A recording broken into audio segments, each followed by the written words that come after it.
والسلام على أشرف الأنبياء والمرسلين وعلى آله وأصحابه أجمعين. قال الله تعالى وتبارك في القرآن المجيد بسم الله الرحمن الرحيم قل لا أسألكم عليه أجرا إلا المودة في القربى صدق الله مولانا العظيم وصدق رسوله النبي الكريم والله الرحيم. اللهم نبه قلوبنا بالقرآن وزين أخلاقنا بالقرآن وأدخلنا الجنة بالقرآن ونجنا من النار بالقرآن. قال الله تعالى تبارك في شأن حبيبه مخبرا وآمرا إن الله وملائكته يصلون على النبي يا أيها الذين آمنوا صلوا عليه وسلموا تسليما.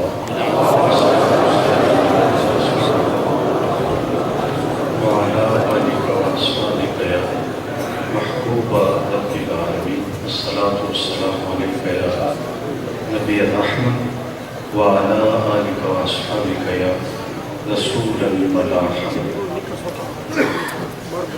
تمام حمد و ثنا تعریف و توصیف اللہ جل مجدہ الکریم کی ذات بابرکات کے لیے جو خالق کائنات بھی ہے اور مالک ششرات بھی. اللہ جل وعلا کی حمد و ثنا کے بعد رسول رحمت شفیع معظم نبی محتشم اللہ کے پیارے امت کے سہارے رب کے محبوب دانائے قیوم اللہ کے پیارے امت کے سہارے دانائے سبل فخر رسل احمد المجتبی حضرت محمد مصطفیٰ صلی اللہ علیہ وسلم کے حضور ناز میں اپنی عقیدتوں ارادتوں اور محبتوں کا خراج پیش کرنے کے بعد واجب الاحترام عالی مرتبت مہمانان محتشم حضرات سامعین ذی وقار علماء کرام السلام علیکم ورحمۃ اللہ وبرکاتہ. کتاب رحمت قرآن مجید سے جو کلمات آپ کے سامنے تلاوت کرنے کا شرف پایا ہے اس پر تھوڑے وقت کے لیے مجھے آپ کی توجہ چاہیے ہوگی. بارگاہ رب العزت میں دعا ہے کہ وہ میری زبان پر کلمۃ الحق جاری فرمائے. اس کو بالکل بند کرنا ہے، کو بالکل بند کرنا ہے. محبوب کریم کی زبان سے یہ بات کہلوائی گئی کہ اے محبوب تم ارشاد فرما دو اے لوگوں میں تم سے تبلیغ دین کا کوئی صلہ نہیں مانگتا. تمہارے تک جو پیغام پہنچایا تمہیں دین دیا جان جوکھوں میں ڈال کر کے تمہیں اللہ کا دین پہنچایا اس پر کوئی اجر کوئی صلہ تم سے طلب نہیں کرتا. سچی بات یہ ہے کہ جب تبلیغ صلے اور ستائش کی آرزو سے مقرر ہو تو اپنے دامن میں تاثیر رکھتی ہے، ورنہ ہواؤں میں اڑتی ہوئی تتلیوں کی طرح لفظ اپنا رنگ تو جماتے ہیں لیکن من میں اترنے کے فن سے آشنا نہیں ہوتے. بات دل تک وہی اثر کرتی ہے جو دل سے نکلتی ہے. فارسی والے کہتے ہیں از دل خزت پر دل ریزت. اس لیے جن لوگوں نے بھی کوئی قابل قدر کام کیا ہے اور آج ان کا نام باقی ہے ان کی دینی کاوشیں اور مسائی بے لوث رہی، بے غرض رہی، بلکہ انبیاء علیہ السلام کی ذوات کو اللہ نے ایسے امکان سے بھی محفوظ رکھا ہے. ہمارے سامنے حضرت موسیٰ علیہ السلام کی مثال موجود ہے. جب فرعون نے یہ خواب دیکھا اور معبرین سے اس کی تعبیر پوچھی، انہوں نے بتایا کہ تیری راجدھانی میں ایک ایسا بچہ پیدا ہونے والا ہے جو تیرے تخت و تاج کو الٹ کے رکھ دے گا. تکبر اور رعونت سے بھرا ہوا فرعون بولا کہ میں وہ بچہ پیدا ہی نہیں ہونے دوں گا. 70,000 بچے قتل کروا دیے، 90,000 بچے 90,000 حمل کروائے. اللہ کا کرنا ہوا کہ حضرت موسیٰ کی ولادت ہو گئی. موسیٰ سخت پریشان ہوئی کہ میری گود سے فرعون کے سپاہی بچہ چھین کے نہ لے جائیں. جب اضطراب بڑھا تو موسیٰ کی جانب اللہ تعالیٰ نے وحی کی کہ اس بچے کو دریائے نیل کی موجوں کے سپرد کر دو پھر میری قدرت کے تماشے دیکھو۔ انہوں نے ایک صندوق تیار کیا جس کے بالائی حصے میں سوراخ رکھے اور حضرت موسیٰ علیہ السلام کو صندوق میں بٹھایا اور دریائے نیل کی موجوں کے سپرد کر دیا۔ اللہ کے وعدے پہ مطمئن ہو کر ماں واپس پلٹ آئی، لیکن قرآن بتاتا ہے کہ بہن سے رہا نہ گیا، وہ دریا کنارے کنارے ساتھ ساتھ چلتی رہی۔ جب صندوق ڈوبنے لگتا تو بہن کا دل بھی ڈوب جاتا، اور جب وہ تیر کے سطح آگ پہ آتا تو دکھوں کی ماری بہن کے دل کو قرار دیتا۔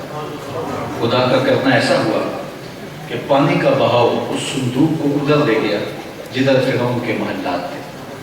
یہ دریائے نیل کا کنارہ تھا اور فرعون اپنی بیوی کے ساتھ گزرتے ہوئے پانی کے منظر سے لطف اندوز ہو رہا تھا، چونکہ اولاد کی نعمت سے محروم تھا۔ پانی کے دوش پہ آتے ہوئے جب صندوق کو دیکھا تو دل میں تجسس اور شوق کی چنگاریاں روشن ہوئی۔ غوطہ خوروں کو حکم شاہی ملا کہ وہ اس صندوق کو نکال کے لائیں تاکہ ہم دیکھیں اس میں کیا ہے۔ جب کھلا تو ایک خوبصورت بچہ مسکرا رہا ہے۔ زوجہ فرعون نے برجستہ کہا کہ یہ بچہ میری اور تیری آنکھوں کی ٹھنڈک ہے، اس کو ہم اپنا بیٹا بنا لیں۔ یہ بات فرعون کو کہنے کی توفیق نہیں ہوئی۔ علماء نے لکھا ہے کہ نبی کے ساتھ کیا گیا پیار کبھی رائے گا نہیں جاتا۔ اللہ نے زوجہ فرعون کو بعد میں ایمان عطا کر دیا، اور اگر فرعون بھی کہہ دیتا ہاں میری آنکھوں کی بھی ٹھنڈک ہے تو رب یہ نہ دیکھتا اس نے دعویٰ کیا ہے، اس کو بھی ہدایت دے دیتا۔ خیر کا مقصود نہیں تھا، لیکن یہ طے ہو گیا کہ اس بچے کو ہم اپنا بیٹا بنا لیں۔ سب سے پہلی فکر یہ تھی کہ بچے کے دودھ کا انتظام کیا جائے۔ مختلف دائیوں بلوائی گئی، لیکن حضرت موسیٰ علیہ السلام کسی خاتون کا دودھ نہیں پیتے۔ قرآن میں حکایت موجود ہے، اللہ قرآن میں فرماتا ہے ہم نے ان پر حرام کر دیا تھا اپنی ماں کے علاوہ کسی اور خاتون کا دودھ نہیں پیتا۔ ہنس گئے کہ بچہ دودھ نہیں پی رہا۔ اتنے میں کنارے چلتے چلتے ہمشیرہ بھی موقع پہ پہنچ گئی اور کہا کہ ایک بچہ، ایک دائی میری نظر میں بھی ہے جس کا دودھ بچے رغبت سے پی لیتے ہیں، اگر کہو تو بلا لاؤ۔ انہوں نے کہا ہم تو پھنسے ہوئے۔ تو حضرت موسیٰ کی ہمشیرہ گئی اور اپنی ماں کو بھی بلا لائی۔ انہوں نے دودھ پیش کیا تو حضرت موسیٰ علیہ السلام نے پی لیا۔ فرعون نے کہا اے خاتون، تمہارا دودھ اس بچے نے پی لیا ہے، اب تمہاری رہائش بھی قریب کر دیتا ہوں اور اس کو دودھ تم نے پلانا ہے۔ اب یہاں ایک جملہ کہوں گا، فرعون کہتا تھا میں وہ بچہ پیدا نہیں ہونے دوں گا۔ رب نے کہا مجھے رب نہ کہنا اگر تیرے گھر میں پال کر دکھایا۔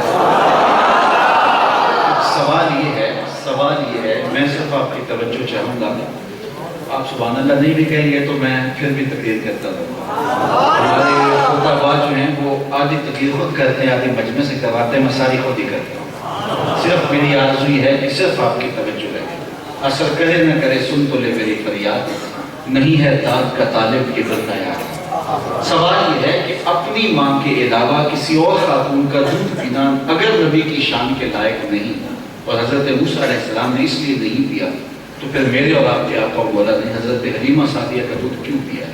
ایک سوال کھڑا ہوتا ہے تو اس کا جواب سادہ ہے، اور وہ یہ ہے کہ اپنی ماں کے علاوہ کسی اور خاتون کا دودھ پینا یہ کوئی ایسا کام نہیں ہے کہ جو نبی کی شان کے لائق نہ ہو۔ ہمارے معزز مہمان تشریف لائے، ہم خوش آمدید کہتے ہیں، آپ کی توجہ چاہوں گا۔ اپنی ماں کے علاوہ کسی اور خاتون کا دودھ پینا نبی کی شان کے لائق نہیں، تو میرے اور آپ کے آقا و مولا نے حضرت حلیمہ سعدیہ کا دودھ کیوں پیا؟ اس کا جواب یہ ہے کہ اپنی ماں کے علاوہ کسی اور خاتون کا دودھ پینے میں کوئی حرج نہیں، حتیٰ کہ بھیڑ بکری اور گائے بھینس کے دودھ پینے میں کوئی حرج نہیں، کسی خاتون کے دودھ پینے میں کیا حرج ہو سکتا ہے؟ لیکن حضرت موسیٰ کا ماجرا اور تھا، حضور کا ماجرا اور تھا۔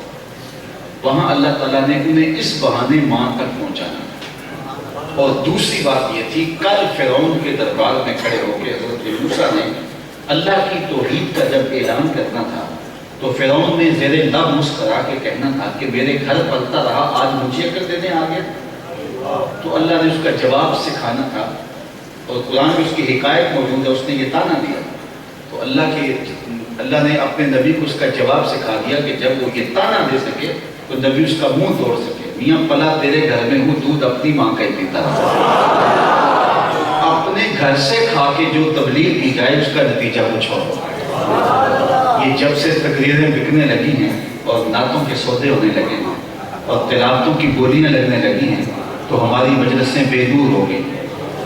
اس لیے خدا را اس بات کا خیال کریں کہ ان پیشہ ور لوگوں کی جان چھوڑ دیں۔ آپ کہتے ہیں کہ بڑا لطف آ رہا ہے، کہ سر بڑی اچھی ہے، لیکن یہ آپ کو پتا ہے کہ آپ نے جو ہے وہ اس کے پیچھے کیا سودے بازی کی، تو کیا خواب اس کا سر ہوگا۔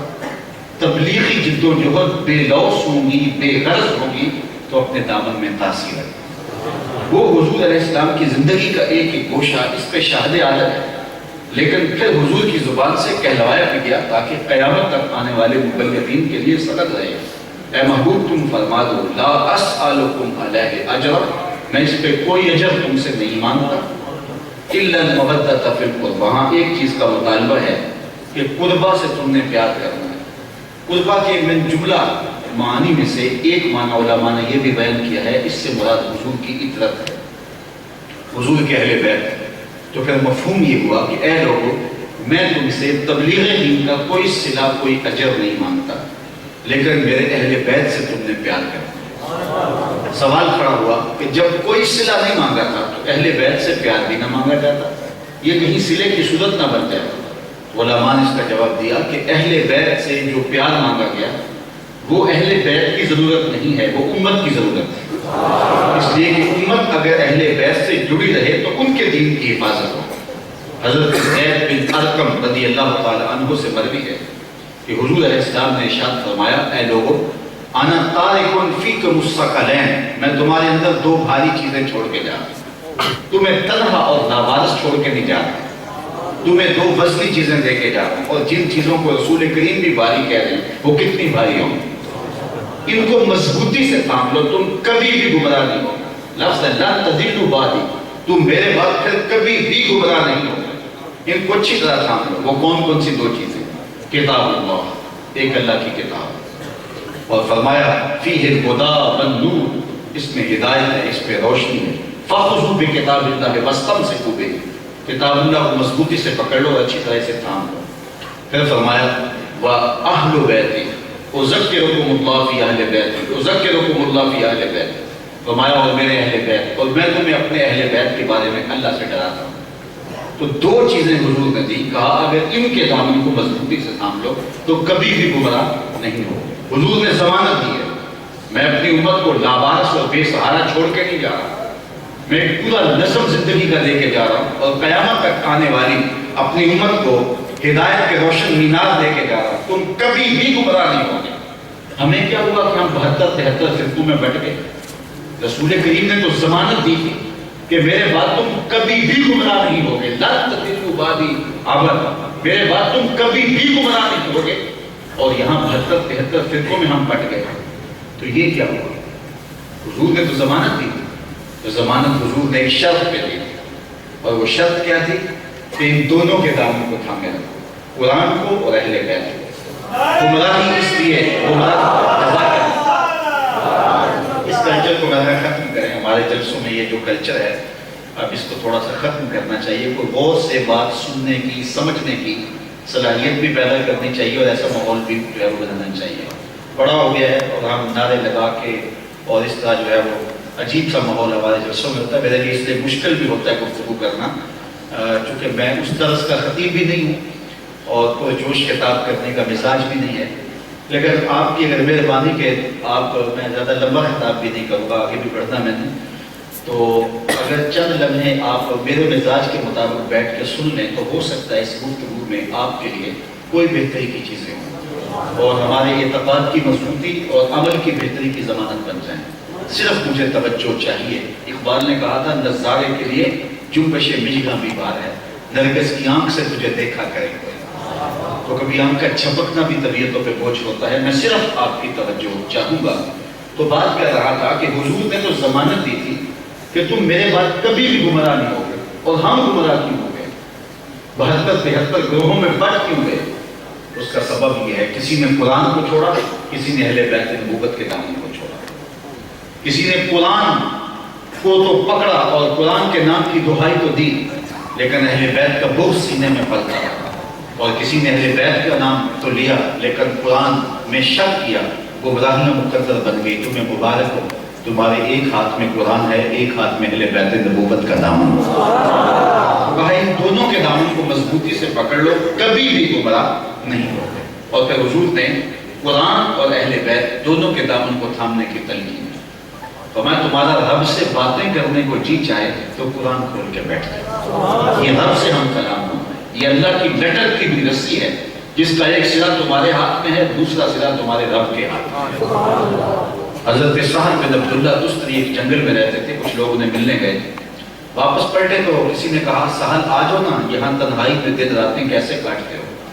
تو حضرت سہل فرمانے لگے کہ تمہیں کس نے کہا ہے کہ میں تنہا رہتا ہوں؟ کہا کسی نے کیا کہنا تھا، ہم خود دیکھ رہے ہیں آپ تنہا ہیں۔ فرمانے لگے تم نے غلط دیکھا، میں تنہا نہیں ہوں۔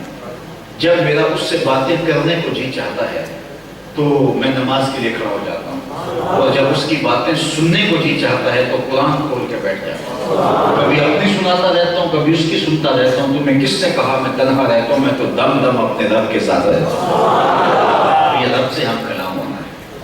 تو کتاب اللہ سے مضبوطی سے تھامنے کی تلقین، اور دوسرا اہل بیت۔ اب سوال یہ بھی ویسے کھڑا ہوتا ہے کہ جب قرآن کافی تھا تو پھر اہل بیت کے دامن کو تھامنے کی تلقین کیوں کی گئی؟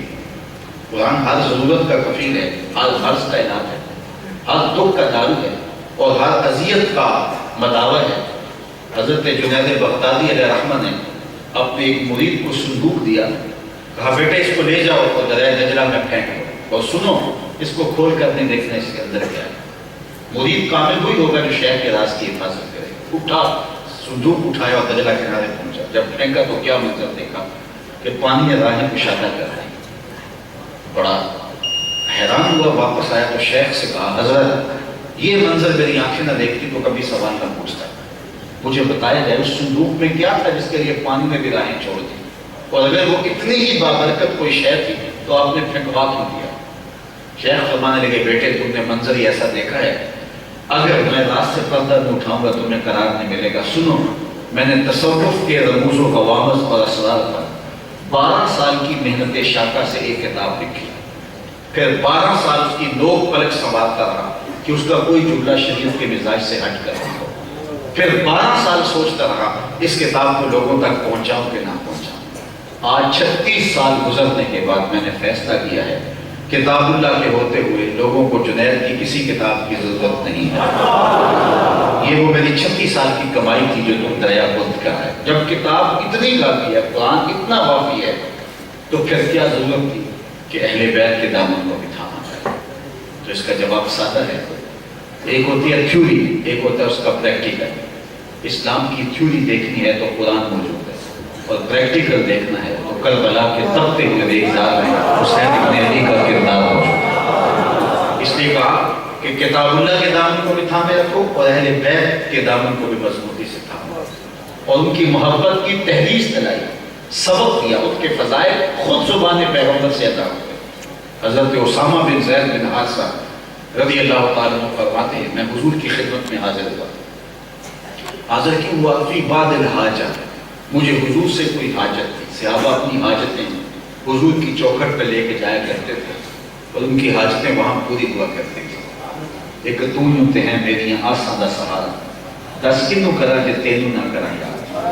تو حضور کی خدمت میں اپنی حاجات لے کر کے حاضر ہوا کرتے تھے اور ان کی حاجات وہاں سے پوری ہوا کرتی تھی۔ اسامہ بن زید کہتے میں حاضر خدمت ہوا اور میری حاجت کی غرض تھی اور میں حضور کی دہلیز پہ وہ لے کر حاضر ہو گیا۔ رات کا ایک حصہ بیت چکا تھا۔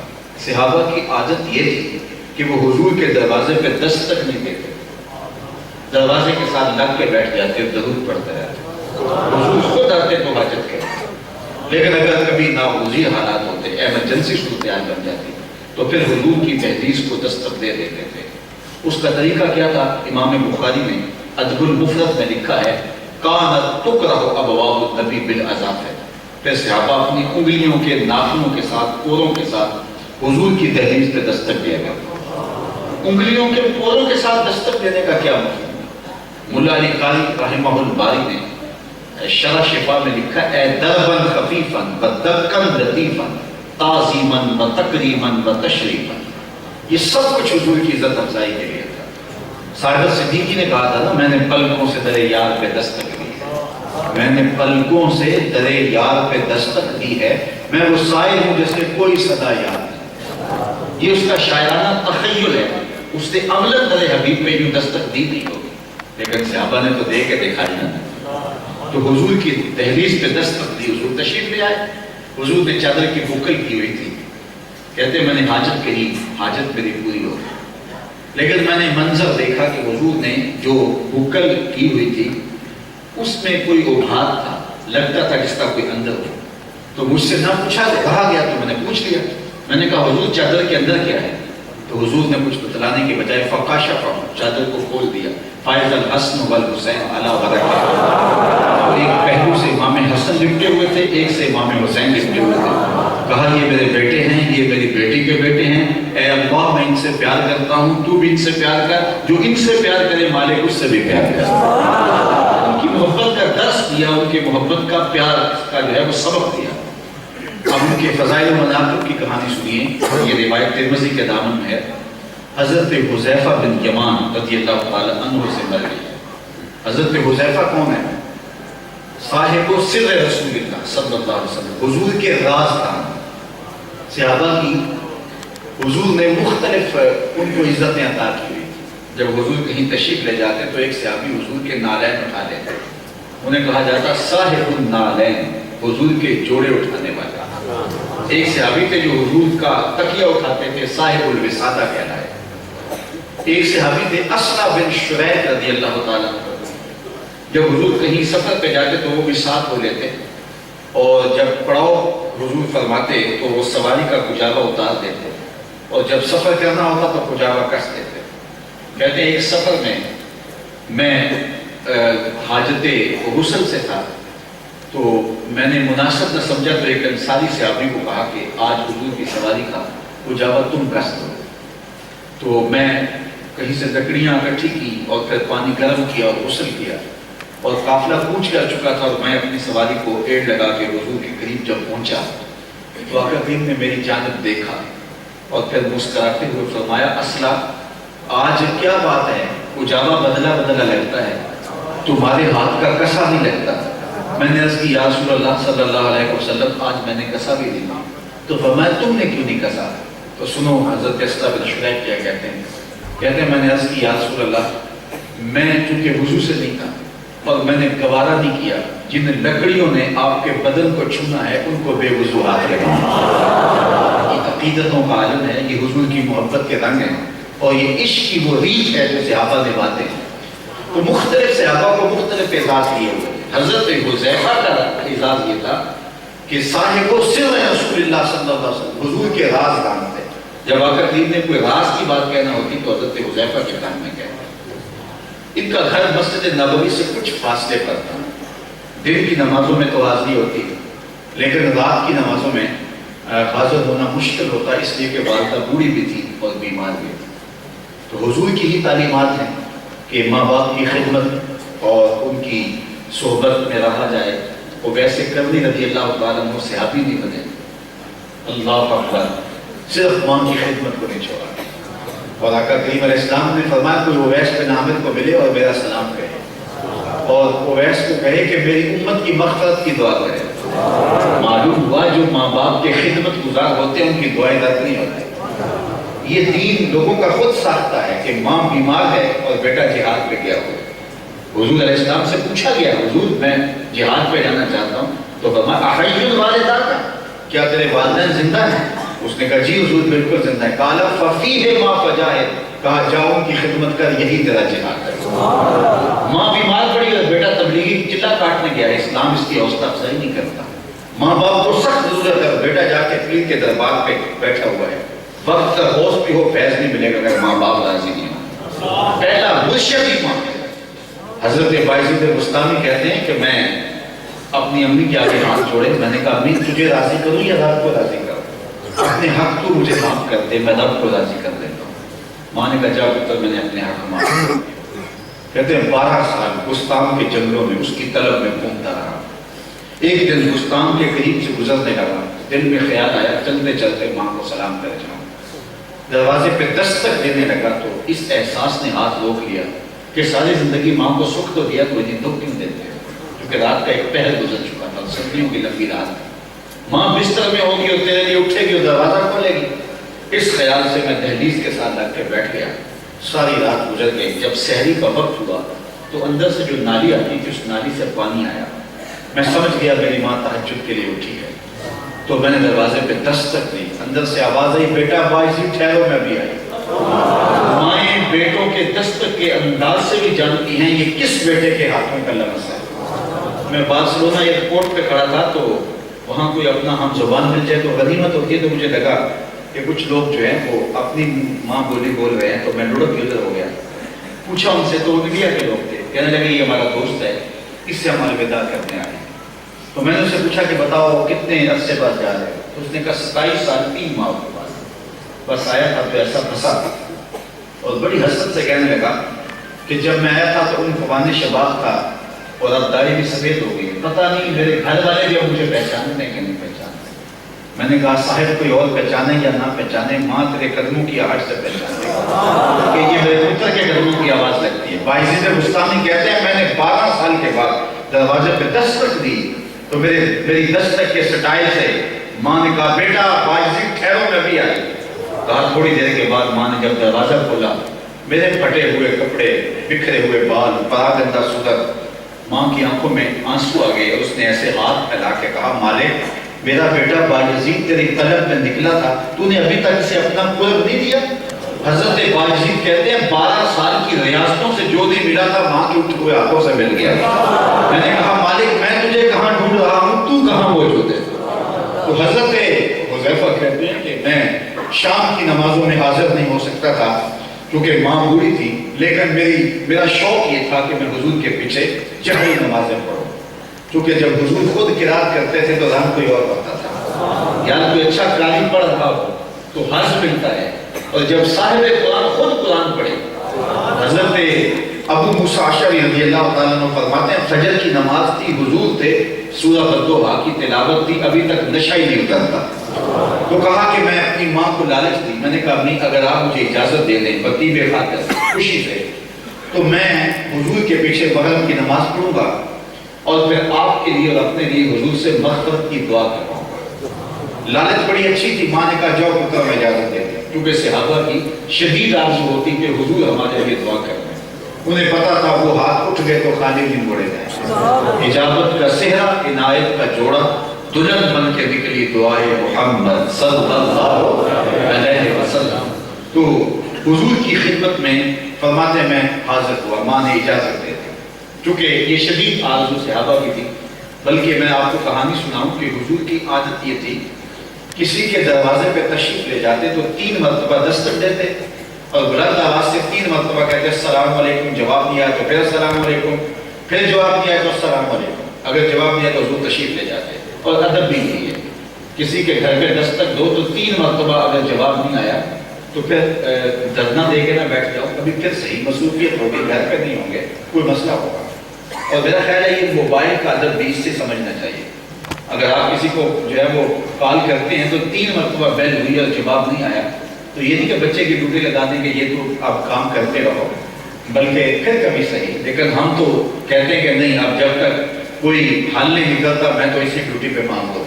اور اس کی مصیبت یہ ہے کہ اس کو کھول لیں تو بند کرنا یاد نہیں رہتا اور بند کر دیں تو کھولنا یاد نہیں رہتا۔ کبھی اوقات ایسا بھی ہوتا ہے کہ نماز میں بھی کھلا رہ جاتا ہے اور پھر نماز میں بیل بجنے لگ جاتی ہے تو بندے کو جلدی میں بٹن بھی نہیں مل رہا ہوتا، اور پھر وہ بھی بندہ جو بیل کر رہا ہے وہ بھی اسی کام پہ لگا ہوا ہے، اور پھر جب سلام پھرتا ہے تو سارے نمازی وظائف چھوڑ کے پہلا کام یہ کرتے ہیں کہ وہ ڈھونڈتے ہیں کہ کون سا شخص تھا کہ جس کے موبائل کے اوپر جو ہے وہ بیل آنے لگی تھی۔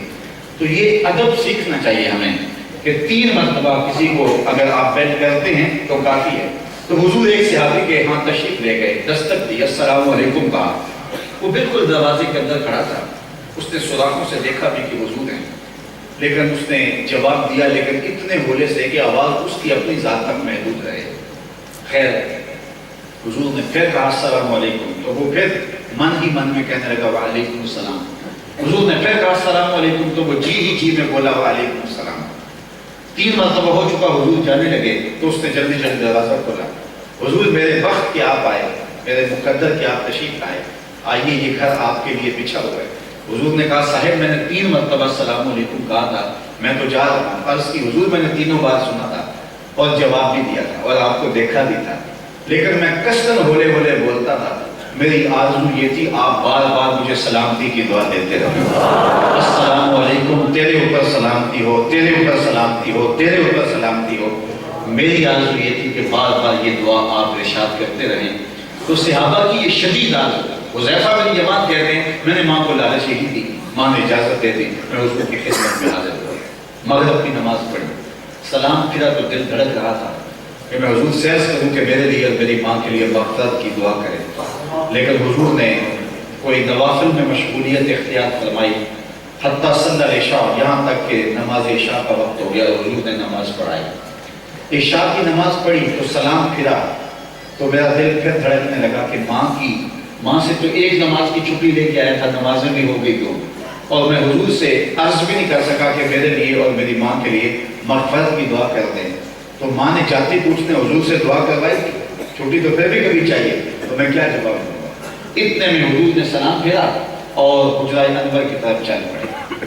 جنہوں نے شہر نور مدینہ تو رسول دیکھا ہے ان کی نگاہوں میں وہ نقشہ گھوم گیا ہوگا کہ مصلی رسول سے حجرہ عائشہ کا فاصلہ کتنا ہے، اور جنہوں نے شہر مدینہ نہیں دیکھا آج کی مجلس میں ان کے نام دعا ہے کہ وہ اڑ کے مدینے چلے جائیں۔ سچی بات ہے، جس نے وہ شہر نہیں دیکھا اس نے کچھ بھی نہیں دیکھا۔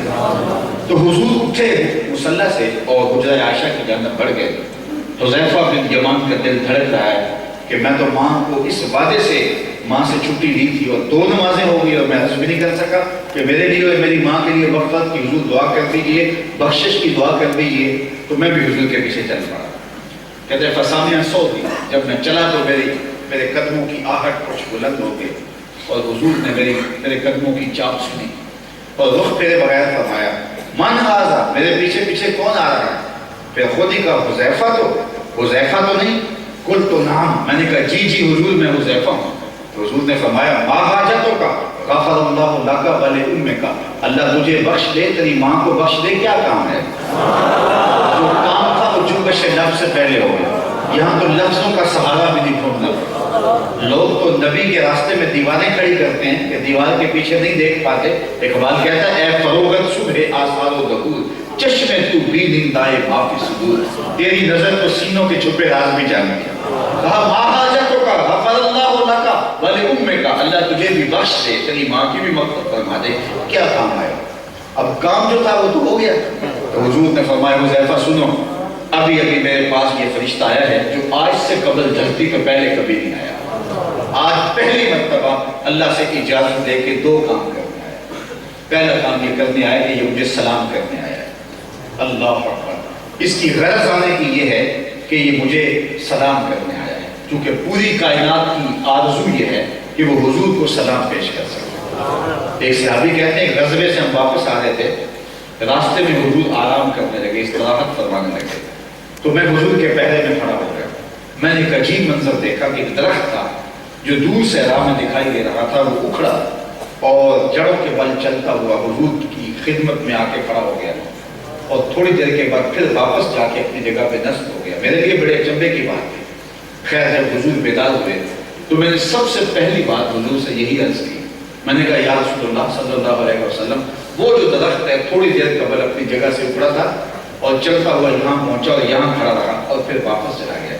حضور نے نہیں کہا کہ میں تو سویا تھا کیا تفصیلات ہیں، لیکن حضور نے فرمایا حاضری شجرہ استاذنت ربہا، یہ ایک درخت ہے جس نے اپنے رب سے اجازت مانگی تھی، اے مالک تیرا محبوب نیڑے آیا ہے، سلام نہ کر رہا ہوں، اللہ نے اس کو اجازت دی تھی، یہ مجھے سلام کرنے آیا تھا۔ تو وہ درخت حضور کی خدمت میں سلامی پیش کر رہا ہے، تو حضور نے فرمایا کہ یہ فرشتہ ہے جو آج دھرتی پہ اللہ سے اجازت لے کے 2 کام کرنے آیا ہے، ایک تو مجھے سلام کرنے آیا ہے اور ایک مجھے خوشخبری دینے آیا ہے کہ آپ کی بیٹی فاطمہ جنتی عورتوں کی سردار ہے اور حسن اور حسین جنتی جوانوں کے سردار۔ ان کے مناقب بھی بیان کیے اور ان کی محبت کی تحریص بھی دلائی اور کہا ان دونوں کے دامن کو مضبوطی سے تھام لو، ایک تھیوری ہے تو دوسرا اس کا پریکٹیکل ہے۔ اگر تھیوری دیکھنی ہے تو قرآن بتاتا ہے وَلَنَبْلُوَنَّكُمْ بِشَيْءٍ مِّنَ الْخَوْفِ وَالْجُوعِ وَنَقْصٍ مِّنَ الْأَمْوَالِ وَالْأَنفُسِ وَالثَّمَرَاتِ وَبَشِّرِ الصَّابِرِينَ۔ یہ تھیوری ہے نا قرآن کہ ہم بندوں کو پرکھتے ہیں، آزمائش کرتے ہیں، بھوک سے، پیاس سے، مال و جان کے ضیاع کے، پھلوں کے لوٹ لینے سے، لیکن جو میرے ہوتے ہیں پھر بھی صبر کر کے دکھاتے ہیں۔ یہ قرآن نے تھیوری دی ہے نا، اب اس کا پریکٹیکل دیکھنا ہے تو کربلا کے میدان میں آ جائے۔ یہ سارے امتحان ایک ہی کمرہ امتحان میں اکٹھے آ گئے، اور بھوک اور پیاس اور مال و جان کا ضیاع اور ثمرہ زندگی کی کمائی، اولاد کا لٹنا، یہ سارے امتحان اکٹھے تھے اور ایک ہی کمرہ امتحان میں تھے۔ اور پھر پاس مارکس جو ہیں وہ 33% نہیں تھے، کہا نمبر بھی 100 ہی لینے ہیں۔ اور پھر دیکھو کہ کیسا امتحان دیا حسین ابن علی نے۔ یار 18 سال کے بیٹے کی لاش کندھوں پہ اٹھا کے خیموں تک لانا، اور پھر بھی کہنا کہ مالک حسین کی یہ قربانی قبول کر لے، یہ تماشا لب بام تو نہیں ہے۔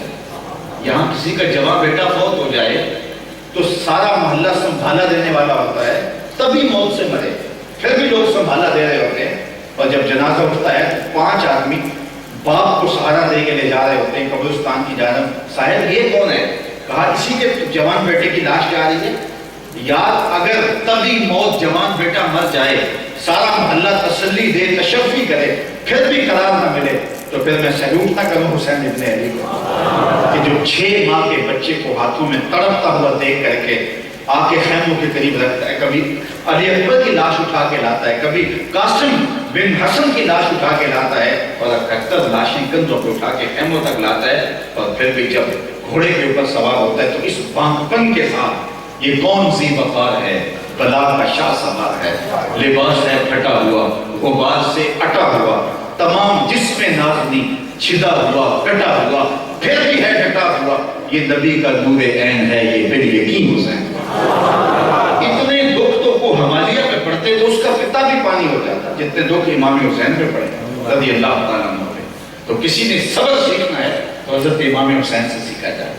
ہم تو تھوڑی سی تکلیف آئے تو بابیلا مچا دیتے ہیں، ہمیں تو بخار چڑھ جائے، ہمیں تو تھوڑی سی غربت کی چکی میں پیس دیا جائے، ہمیں تو تھوڑے سے مسائل آ جائے، وہ آسمان سر پہ اٹھا لیتے ہیں۔ ذرا یہ کہانی دیکھیے، اور اہل بلا کو جو ان کی تکلیفوں کے سلے میں جو کچھ اجر قیامت کے دن دیا جائے گا، حدیث میں آتا ہے کہ دور سے لوگ آرزو کریں گے کہ ان کے جسموں کو لوہے کی کینچیوں سے کاٹ دیا جاتا ہے، وہ اجر و صلہ رکھا گیا ہے۔ اس لیے جو تکلیفیں، جو اذیتیں، جو مصیبتیں ہمیں زندگی میں آتی ہیں، ان پہ صبر کرنا سیکھیں۔ یہ کربلا کا صبر ہے، کربلا کا سبق ہے جو ہمیں سمجھنا چاہیے۔ بلکہ تمہیں ایک حدیث سناتا ہوں، حضور نے ارشاد فرمایا، مولا کائنات سید علی المرتضیٰ سے بر گئے، آپ اس سے ٹھنڈک اور تسکین محسوس کریں گے۔ حضور نے ارشاد فرمایا، جو اللہ کے دیے گئے تھوڑے رزق پہ راضی ہو گیا۔ سنو، یہ ٹینشن فری حدیث ہے۔ رسول کریم نے فرمایا، جو اللہ کے دیے تھوڑے رزق پہ راضی ہو گیا، اللہ قیامت کے دن اس کے تھوڑے عملوں پہ راضی ہو جائے۔ یہ کتنا اچھا سودا ہے، جو اللہ کے دیے تھوڑے رزق پہ راضی ہو گیا، اللہ قیامت کے دن اس کے تھوڑے عملوں پہ راضی ہو جائے۔ تو قرآن کی تھیوری کا پریکٹیکل عملی طور پہ دیکھنا ہے تو کربلا میں دیکھا جا سکتا ہے۔ اچھا، صبر کیا ہے؟ صبر کے من جملہ مفاہیم میں سے ایک مفہوم میں نے یہ بھی پڑھا ہے، صابر وہ ہوتا ہے جس کے معمولات عبادت کا ذات۔ جوان بیٹے کی وفات ہو گئی، لیکن باپ پہلی صف میں تکبیر اولیٰ کے ساتھ نماز پڑھنے کا عادی تھا، گھر میں لاش پڑی ہے، لیکن نماز کا وقت ہوا تو پہلی صف میں پایا گیا۔ ہم کہیں گے یہ بندہ صابر ہے، کہ اس کے معمول عبادت کا ذات نہیں ہوئی۔ تو صابر کی ایک تعریف یہ ہے جس کے معمولات عبادت کا ذات نہ ہو۔ اگر صبر کی یہی تعریف مان لی جائے تو پھر کربلا کے اندر دیکھیے کہ 71 لاشیں خیموں کے سامنے پڑے، اور اپنے بدن پر جب آپ کا پیراہن اتارا گیا تو 120 سوراخ تیروں کے تھے، 33 زخم تلواروں کے اور 34 گھاؤ نیزوں کے۔ اور جب گھوڑے کی زین سے فرش زمین کی طرف آئے، صابر ایسا کہ وقت نماز ہو گیا تو سجدہ قضا نہیں ہونے دیا۔ اور آپ جانتے ہیں کہ سر حسین دست قاتل نے تب کاٹا جب سجدے میں جھکا ہوا تھا، اور آپ کا سر سجدے میں کاٹا گیا۔ حضور نبی رحمت صلی اللہ علیہ وسلم سے کسی نے عرض کی، یا رسول اللہ، یہ میدان عرفات میں واقعہ پیش آیا کہ ایک صحابی حج کے لیے آ رہے تھے تو وہ اونٹ سے گر پڑے اور ان کی گردن کی ہڈی ٹوٹ گئی۔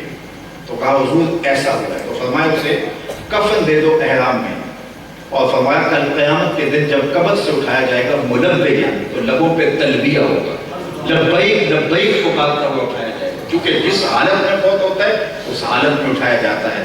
حسین ابن علی کا سر تو کل قیامت کے دن سجدے سے اٹھایا جائے گا. حسین ابن علی تو آج بھی سجدے ہیں. اور پھر جب سر نبض کاٹ کے نیزے کی نوک پہ چڑھا دیا گیا, اللہ اکبر, تو لشکر سے یہ آواز آئی کہ یہ کیسا سر ہے جو کٹ کے بھی سر بلند ہے. وہ تو فتح کے اندر تانے بجا رہے تھے کہ ہم کامیاب ہو گئے, لیکن سر حسین کٹ کے بھی سر بلند ہوا. اور آج یزید کا نام بھی نہیں ہے. نام سے مراد اس کا تکریم کا نام نہیں ہے. ویسے تو نام یزید کا ہے, لیکن عزت سے آج یزید کا نام نہیں لیا جاتا, بلکہ جو اپنے طرز عمل میں, اپنے رویے میں, اپنے انداز زندگی میں یزیدی عمل رکھتے ہیں, وہ بھی یزید پر تفریق کرتے ہیں, ان پہ لعنت بھیجتے ہیں. تو کیسا بدنام ہوا یزید. دیکھیے, دوسرے لفظوں میں یوں کہوں کہ یزید بچ گیا لیکن یزیدیت کا کچھ نہ رہا. حسین کا سر کٹ گیا لیکن حسینیت سر بلند ہو گئی. آج صدیاں گزرنے کے بعد بھی حسین کا نام ہی باقی ہے. اقبال نے کہا تھا جو دلوں کو فتح کر لے وہی فاتح زمانہ. یہ فتح اور شکست کا حقیقی معیار کیا ہے؟ ایک دیسی معیار بھی کچھ ہوتے ہیں نا, ہمارے دیہاتوں کے اندر ہوتا یہ ہے جو اکھاڑے میں جمع رہے وہ کہتے ہیں یہ جیت گیا, اور جو میدان چھوڑ کے بھاگ جائے اسے کہتے ہیں وہ ہار گیا. یہ ایک سادہ سا ہمارے یہاں ایک دیسی جو ہے وہ معیار ہے شکست کا اور جو ہے وہ جیت کا. جو میدان میں ڈٹ جائے, جمع رہے, چاہے اس کے ساتھ کچھ بھی ہو جائے, وہ جیتا تصور کیا جاتا ہے, اور جو میدان چھوڑ کے بھاگ جائے وہ ہارا ہوا تصور کیا جاتا ہے. میں کہتا ہوں یہی معیار بنا لیں شکست اور جیت کا, تو پھر آج جا کے کربلا میں دیکھ لیں وہاں یزید کے ڈیرے ہیں یا میرے حسین کا جھنڈا جھول رہا ہے. تو حسین کل بھی زندہ تھا. حسین, یزید کا تو پتہ ہی نہیں, میں نے تاریخ میں ڈھونڈا ہے کہ اس کی قبر کہاں ہے. تو مزبلہ دمشق کی کوئی روڑی ہے جس کے نیچے کہیں اس کی قبر بتائی جاتی ہے, تو مزبلہ دمشق میں اس کی قبر ہے. اور حسین ابن علی کا روزہ آج بھی جو ہے وہ بتا رہا ہے, اور فتح کا جھنڈا وہاں آج بھی جھول رہا ہے. حشام بن عبد الملک بنو امیہ کا بڑا تگڑا حکمران گزرا ہے. وہ حج کے لیے آیا اور طواف کرتے کرتے حجر اسود کے سامنے آیا. اس کے جی میں آیا کہ میں حجر اسود کو چوموں, لیکن رش اتنا تھا آگے نہ بڑھ پایا.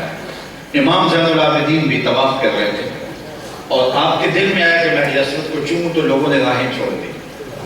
آپ نے جا کے حجر اسود کو چوما اور پھر اس کے بعد طواف شروع کیا. بادشاہ کو بڑا غصہ آیا کہ میں بادشاہ وقت ہوں اور میرے لیے کسی نے راستہ نہیں دیا, اور اس نوجوان کے لیے راستہ چھوڑ دیا. تو اس نے بڑے حقارت آمیز لہجے سے اپنے درباری شاعر فرزدق سے کہا مان ہاذا, یہ کون ہے؟ حالانکہ وہ جانتا تھا یہ امام زین العابدین ہے, لیکن وہ کہتے تجاہل آدمان, کسی کی تحقیر کرنے کے لیے کہا یہ کون ہے. تو اس نے کہا من ہاذا, یہ کون ہے؟ تو فرزدق تھا تو درباری شاعر, لیکن آج اس کی غیرت جاگی. اس نے بادشاہ کی آنکھوں میں آنکھیں ڈال کے کہا بادشاہ تو نہیں جانتا یہ کون ہے؟ اس کو تو بدحا کے سنگریزے بھی جانتے ہیں یہ کون ہے, اس کو تو فرش والے بھی جانتے ہیں کون ہے, اور آسمانوں والے بھی جانتے ہیں یہ کون ہے. یہ فاطمہ کا لال ہے, یہ علی کا بیٹا ہے, یہ رسول اللہ کا نواسا ہے. اور تیرا من ہاذا کہنا اس معرفہ کو نکرہ نہیں کر دے گا. یہ کل بھی معرفہ تھا, یہ آج بھی معرفہ ہے. جو دلوں کو فتح کر لے وہی فاتح زمانہ. یزید کل بھی بولتا تھا, یزید آج بھی ملتا ہے, اور حسین کل بھی زندہ تھا, حسین آج بھی زندہ ہے. تو یہ زندگی ان کے کردار کی زندگی ہے. آج میں اور آپ اپنے عمل, اپنے رویے, اپنے طرز زندگی کی طرف دیکھیں. ہمارا ویسے رویہ یہ ہے کہ ہم کام سارے یزید والے کرتے ہیں, لیکن نام حسین ابن علی کہہ دیتے ہیں. جب یزید کی بیعت سے انکار کیا حضرت امام حسین رضی اللہ تعالیٰ عنہ نے, انہوں نے کہا تھا وہ یزید عبد المعاویہ فاسقن فاجر قاتل النفس مولن بالفسق شارب الخمر. یہ شراب پیتا ہے, یہ مسلمانوں کا قاتل ہے, اور یہ اعلانیہ فسق کرتا ہے. آج میں اور آپ دیکھیں کہ ہمارے اندر اعلانیہ فسق نہیں ہے, اور ہمارا طرز زندگی اور ہمارا انداز معاشرت کیا ہے. اگر ہم نام حسین لیتے ہیں تو ہمارا طرز زندگی حسینی ہونا چاہیے. آج ہم ننگے اسلام بنے ہوئے ہیں. وہ کسی نے کہا نا کہ میں آدھا مسلمان ہوں اور آدھا جو ہے وہ غیر مسلم ہوگا. وہ کیسے کہا شراب پی لیتا ہوں, سن کا گوشت نہیں کھاتا. وہ غیر مسلم ہوٹل میں وہ گیا نا, تو اس نے شراب پی تو اس نے پینے لگی, تو اس نے کہا جناب وہ گوشت بھی لیا. اس نے کہا میں یہ مسلم, میں تو مسلمان ہوں. تو کہا یہ کیا کر رہے ہیں؟ اس نے کہا کہ میں آدھا مسلمان ہوں اور آدھا جو ہے مسلمان نہیں. جو من میں آیا اس کو لے لیا, اور جو من میں نہ آیا اس کو کہا یہ حرام ہے. ہم اپنی خواہشات کے اصولوں کے رہ گئے. آج میں میں نے اور آپ نے اپنے رویے کی طرف غور کرنا ہے، ہم کہاں کھڑے ہیں۔ صاحبوں یہ محافل، یہ مجالس، یہ جلوس، یہ جلسے، یہ محض چند لمحوں کی رونق کے لیے نہیں کیے جاتے، ان کے کچھ مقاصد ہیں جو ہمارے بزرگوں نے یہ سلسلے شروع کیے ہیں، ان مقاصد کی طرف ہماری نظر رہنی چاہیے۔ آج وہ ایک کلچرل ونگ کی طرح ہم اپنے مسالک بنا لے ہوئے اور بس جو ہے وہ تقریبات کی اور چلے گئے۔ اس سے سبب کیا ہے کہ آپ حضرت امام حسین کی قربانی کتنی معمولی تھی کہ ہم اس کے لیے چند لمحوں کے لیے رکیں، ٹھہریں اور اشک بہائیں اور چلے جائیں؟ ان کی قربانی کے پیچھے کے فلسفے کو پڑھیں۔ جب حضرت امام حسین کو مقام بیضا پہ یہ خبر دی گئی کہ مسلم بن عقیل شہید کر دیے گئے ہیں اور زمینی حقائق یہ ہے، تو آپ نے ایک خطبہ دیا تھا جو تاریخ میں موجود ہے، اس میں آپ نے کہا تھا لوگوں میں جانتا ہوں کہ میرے ساتھ کیا ہونے والا ہے، لیکن اس کے بعد میں آگے بڑھ رہا ہوں، مجھے پتہ ہے پیاس سے بچے مارے جائیں گے، میرے ساتھ خواتین ہیں اور 144 افراد پر مشتمل یہ قافلہ، اس میں سے کتنے لوگ کاٹ دیے جائیں گے، لیکن اس کے باوجود میں آگے کیوں بڑھ رہا ہوں؟ سنو امام پاک کے لفظ، آپ نے فرمایا بالکم فی اسوہ، میں اس لیے آگے بڑھ رہا ہوں کہ قیامت تک آنے والی انسانیت کے لیے ظلم اور جبر کے خلاف کھڑا ہونے کے لیے کوئی نمونہ تو ہو، اس لیے میں آگے بڑھ رہا ہوں۔ اور میں ایک بات کہتا ہوں کہ قیامت تک ظلم اور جبر کے خلاف جہاں جو بھی کھڑا ہوگا حرارت خون حسین سے لے گا، توانائی امام حسین کے خون سے لے گا۔ مہاتما گاندھی نے جب برطانوی سامراج کے خلاف اعلان جنگ کیا تو اس نے اپنے لوگوں کو، متبعین کو بلا کے کہا کہ تم کہو گے کہ ہم مٹھی بھر ہو گئے اور ایسی سلطنت سے ٹکرانے جا رہے ہیں جس کی حدود میں سورج طلوع بھی ہوتا ہے، غروب بھی ہوتا ہے، یہ دیوار کے ساتھ ٹکر مارنے کے مطابق نہیں ہے تو اور کیا ہے؟ تو یہ مہاتما گاندھی کے لفظ ہیں۔ اس نے کہا اس کے باوجود میں برطانوی سامراج سے ٹکرانے جا رہا ہوں آزادی کے لیے، اس لیے کہ میرے سامنے حسین ابن علی کا جو ہے وہ اسوہ موجود ہے۔ تو قیامت تک جہاں بھی جو بھی، بلکہ کالے کا سرخ رو عشق غیور از خونے ہو، شوخی این مصرع از مضمون ہو، تا قیامت قطع استبداد کر، موج خونے ہو چمن ایجاد کر۔ عشق غیور کے چہرے پہ جو سرخیاں ہیں، اقبال کہتا ہے یہ حسین کے خون کا صدقہ ہے، اور قیامت تک کے لیے راستہ روک دیا۔ حضرت امام حسین نے اپنے خون سے ظلم اور جبر اور عدل کے درمیان ایک لکیر کھینچ لی۔ حسینیت اشتعار ہے حق کا اور یزیدیت اشتعار ہے باطل کا۔ میں اور آپ اگر نام حسین لیتے ہیں تو ہمارے رویے بھی نام حسین لے، ہمارا عمل بھی نام حسین لے، ہمارا طرز زندگی بھی نام حسین لے۔ آج کا مسلمان مسلمانی کے نام پہ بدنما دھبا بن چکا ہے۔ اپنے طرز زندگی کا ہم جائزہ لیں۔ میرا ایک دوست ہے، ہمارے علاقے میں ننکانہ صاحب، تو وہاں ایک سکھوں کا گردوارہ ہے، تو وہ کہتا ہے میں وہاں گیا تو مجھے شوق ہوا کہ سکھوں کا گردوارہ دیکھتا جاؤں۔ تو جب میں گردوارے میں داخل ہوا تو میں جوتے اتار کر کے اس چکر میں تھا کہ کوئی کونا خدا ملے اس میں رکھ لوں تاکہ واپس بازو مجھے مل سکے۔ تو کہتے ہیں ایک سکھ نوجوان میری جانب لہراتا ہوا آیا اور اس کے ہونٹوں پہ شرارت خیز تبسم تھا، اور اس نے مجھے کہا صاحب جوتے پڑے رہنے دو، یہ سکھوں کا گردوارہ ہے، مسلمانوں کی مسجد تو نہیں ہے۔ کیا ہم اگر سوچیں، وہ ہمارے روڈ پہ گاڑی چلا کر اس کے پیچھے لکھا ہوتا تھا عقل نہ ہو تو موج ہی موج، نہ سوچیں تو موج ہے، لیکن سوچیں تو یہ کتنا سناٹے دار تماچا ہے۔ آج یہ میرا رویہ، آج ہماری مسجدوں کی لیٹرینوں کے لوٹے بھی زنجیروں سے بندھے ہوتے ہیں۔ یہ گرمیاں گزری ہیں، لوگوں نے واٹر کولر نہ سکیے تو ساتھ جو گلاس رکھتے ہیں وہ زنجیروں سے جکڑ کے رکھنی پڑتی ہے۔ یہ ہے ہمارا اجتماعی رویہ اور اجتماعی ذریعہ۔ جو قوم اس قدر چور ہو گئی ہے کہ رکھے ہوئے کولر، جو واٹر کولر رکھے ہیں ان کو بھی زنجیروں سے جکڑ کے رکھنا پڑے گا۔ آج ہم یہاں نعرے لگا دیتے ہیں کہ امریکہ کو توڑ کے رکھ دیں گے، ہم انڈیا کو توڑ کے رکھ دیں گے، کیا ہمارے نعروں سے سب کچھ ٹوٹ جائے گا؟ یا یہ سب کچھ ہمارا عمل اس کی گواہی دے گا؟ میں اور آپ اپنے عمل سے، اپنے رویے سے، اپنے طرز زندگی سے اور اپنے انداز معاشرت سے کفر کو، ظلم کو، جبر کو مات دے سکتے ہیں۔ حضرت امام حسین رضی اللہ تعالیٰ عنہ مدینہ المنورہ میں ایک بہت بڑا جلسہ کر لیتے اور ایک اجتماع کر لیتے اور یزید پر 4 لانتیں بھیج دیتے، تو کیا یہ کافی ہوتا؟ نہیں۔ آپ نے عملاً اپنے آپ کو میدان کربلا میں جا کے کھڑا کر دیا اور 6 ماہ کا بچہ بھی حق کے لیے کٹوا دیا۔ جوان اکبر کی لاش بھی تڑپتی ہوئی اپنی آنکھوں کے سامنے دیکھی۔ صاحب ہمارے بچے علی اصغر سے زیادہ قیمتی تو نہیں، اور ہمارے جوان بیٹے علی اکبر سے ان کا خون زیادہ جو ہے وہ سرخ تو نہیں ہے۔ ہماری جو ہے وہ مائیں اور بہنیں اور ہماری بیٹیاں شہربانو ام رباب زینب اور سکینہ سے جو ہے وہ معتبر تو نہیں؟ جب دین کے لیے انہوں نے اتنی قربانیاں دی تو کیا ہمارا دین ہم سے کوئی قربانی نہیں مانگتا؟ ہم وقت کی قربانی نہ دینے کے لیے تیار ہوں، ہم 1 گھنٹے کی تقریر جو ہے وہ فی سبیل اللہ کرنے کے لیے آمادہ نہ ہوں، ہمارا طرز عمل، ہمارا رویہ، ہمارا انداز حیات جو ہے وہ عجیب طرح کا چیستان بنا ہوا ہو اور ہم کہیں کہ دنیا کے اوپر اسلام غالب نہیں ہوتا۔ جب میں کہتا ہوں الہی میرے احوال دیکھ، حکم ہوتا ہے اپنا نامہ اعمال دیکھ۔ اقبال نے جب شکوے کی زبان کھولی تو لہجہ بڑا طرف ہو گیا۔ تیرے کعبے کو جبینوں سے بسایا ہم نے، نوع انسانی کو غلامی سے چھڑایا ہم نے، تیرے کعبے کو جبینوں سے بسایا ہم نے، تیرے قرآن کو سینوں سے لگایا ہم نے، پھر بھی ہم سے گلا ہے کہ وفادار نہیں، ہم وفادار نہیں، تو بھی تو دلدار ہے۔ بڑا سخت لہجہ تھا، لیکن جب جواب آیا تو سارا نشہ اترتا ہے، صرف سیگا بدلتا ہے، نفس ہوئی۔ میرے کعبے کو جبینوں سے بسایا کس نے؟ آواز ادھر سے آ رہی ہے۔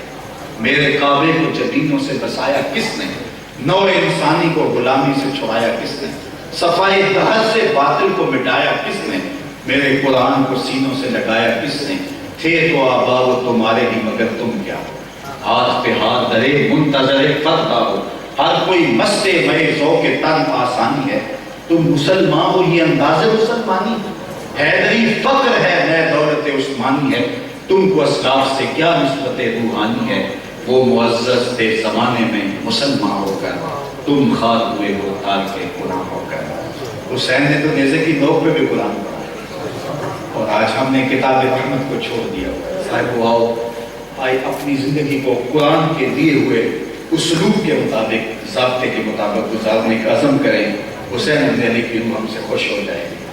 اور اگر ہم اپنی طرز زندگی بدلنا نہیں چاہتے، اپنے رویے تبدیل نہیں کرنا چاہتے، ہم دکان پہ کم تولنا، کم ناپنا، مکر، فریب، دجل، تلبیسات، جھوٹ، منافقت، اس کو شعار زندگی رکھیں گے اور یہاں آنسو بھی بہا لیں گے اور ہاتھ بھی کھڑے کریں گے اور نعرے بھی لگائیں گے، تو یہ حرف حرف اور لفظ لفظ منافقت کے علاوہ کچھ نہیں ہوگا۔ آئیے میں اور آپ اپنی زندگی کو بدلنے کا عزم کریں، اس سے یقیناً حسین ابن علی کی روح ہم سے خوش ہو جائے گی۔ مجھے میرے عزیز نے کہا کہ آپ لمبا خطاب کرنا ہے، ایک تو میں آگے بھی بڑھنا ہے، دوسرا حضرت نبی رحمت کے صحابی فرماتے ہیں کن تو صلی ما رسول اللہ فکانت صلاتہ کثرا و خطبۃ کثرا، میں حضور کے پیچھے نماز بھی پڑھتا تھا اور خطبہ بھی سنتا تھا، حضور کی نماز بھی زیادہ لمبی نہیں ہوتی تھی، خطبہ بھی زیادہ لمبا نہیں ہوتا تھا، میں ویسے 40 منٹ گفتگو کرنے کی عادت رکھتا ہوں، میرا خیال 40 سے اوپر ہو گئے، تو یہ چند باتیں جو آپ تک پہنچ گئیں، اللہ تعالیٰ اس پر مجھے بھی توفیق عمل دے اور آپ کے لیے بھی توفیق عمل نصیب کرے۔ اقبال کے سارے فلسفے کو نچوڑیں تو رس یہ نکلتا ہے کہ محمد سے وفا تو ہم تیرے ہیں، یہ جہاں چیز ہے کیا لوح قلم تیرے ہیں۔ اقبال کہتا ہے حضور سے وفا کرو، پھر قلم بھی تمہیں دے دیں گے، تختی بھی تمہیں پکڑا دیں گے، پھر تمہاری تقدیر کے فیصلے واشنگٹن میں نہیں ہوں گے بلکہ خدا بندے سے خود پوچھے گا بتا تیری رضا کیا ہے۔ غازی علم الدین نے وفا کی تھی نا حضور کے نام کے ساتھ۔ آج 31 اکتوبر ہے اور اتفاق سے میں میاں والی شہر میں حاضر ہو گیا ہوں، آج کا ہی دن تھا، اس شہر کی ہواؤں میں غازی علم الدین کے الفاظ کی خوشبو بسی ہے، اس نے وفا کی تھی، آج صدیاں بیت رہی ہیں لیکن اس کے نام کے پجرے آج بھی لہرا رہے ہیں۔ اسی پیغام کے ساتھ میں آپ سے اجازت چاہوں گا کہ محمد سے وفا تمہیں تو ہم تیرے ہیں، یہ جہاں چیز ہے کیا لوح قلم تیرے ہیں۔ وآخر